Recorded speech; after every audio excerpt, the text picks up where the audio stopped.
There's so much appetite for this program, not just traditional businesses. This is also open to nonprofits, religious organizations, 501c3s of any type.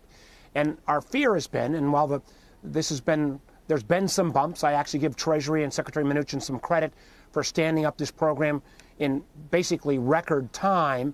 And we're starting to see enormous takedown. And what we want to make sure is two things. One, we want to make sure that some of the businesses that may actually seeing an increase in business during this time don't end up with these loans that convert to grants. They're not the targeted audience. We also want to make sure that oftentimes smaller businesses, minority businesses, NGOs that may not have good traditional banking relationships don't get left behind. So the signal of growing the package, I think, makes a lot of sense with some adjustments. I also think we need, and I say this as a former governor, we've got local governments, state governments that are really struggling right now.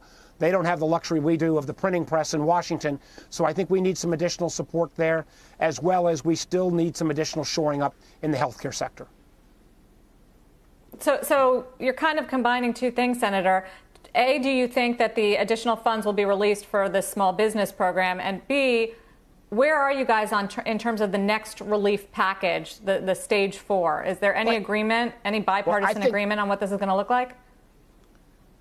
I don't think there's bipartisan agreement yet because we're unsure, are we going to have moved into a stimulus area or are we still going to be locked down and in a sense propping up the economy?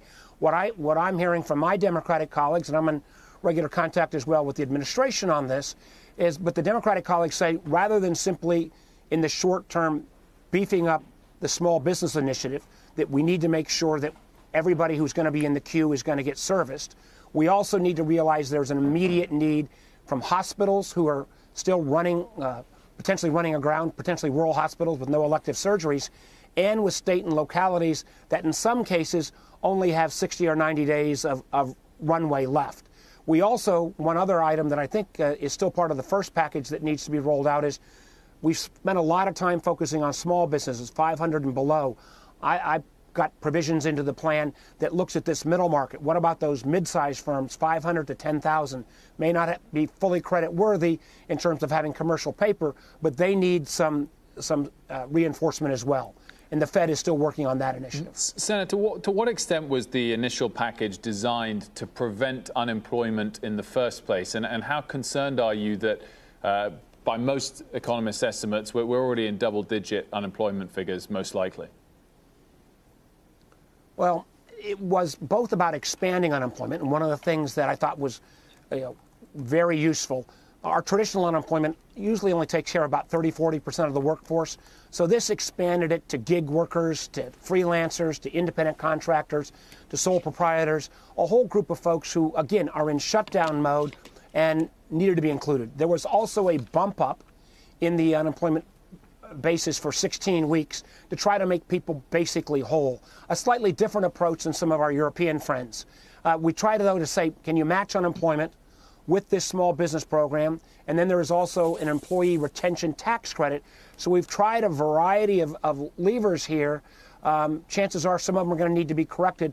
But this small business program, which is the focus of the potential action later this week, is really the one that's probably attracted the most attention because it has the most potential to convert from loan to direct grants. Senator, with regard to the virus, I mean, one question that I have for anyone in a position of power, the governors, the senators, members of Congress, the administration, testing. I mean, testing. It still feels like, this was an early disaster for this country and that we don't have the right amount of data and access on this disease. What are you doing? How focused are you on this in terms of getting testing out at scale to Americans? Sarah, you are so right. Unless we can control the healthcare crisis, all the money in the world is not going to get us out of lockdown. So let me talk about testing and PPE. On testing, I still think we need an answer. We probably won't get it for some time, why America didn't join with most of the industrial world and go with the WHO accepted tests in January. We then would be where Germany's at, where Hong Kong's at, where Taiwan's at, where South Korea's at, all who've basically done more tests than we have on a per capita basis by a factor of 2 or 3. Second, on testing, one of the things that amazes me and seems to be a total federal breakdown is why can't we go to a single site where we know all of the testing sources? I know in my state, a couple of our universities, UVA developed their own test. VCU developed their own test. We have a state lab. We have commercial labs. We have pharmaceutical companies who've developed tests. Why is there not a single source so that we can identify what's in the pipeline, what is about to be approved?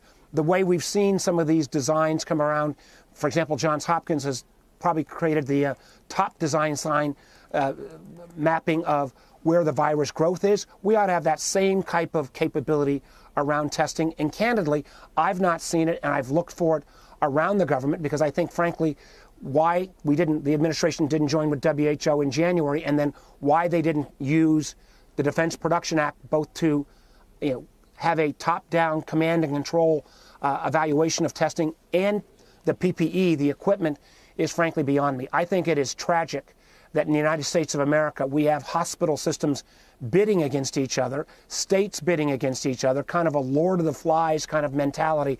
That is not what should be coming out of the greatest country in the world. Senator Mark Warner, as always, a pleasure. Thanks for joining us.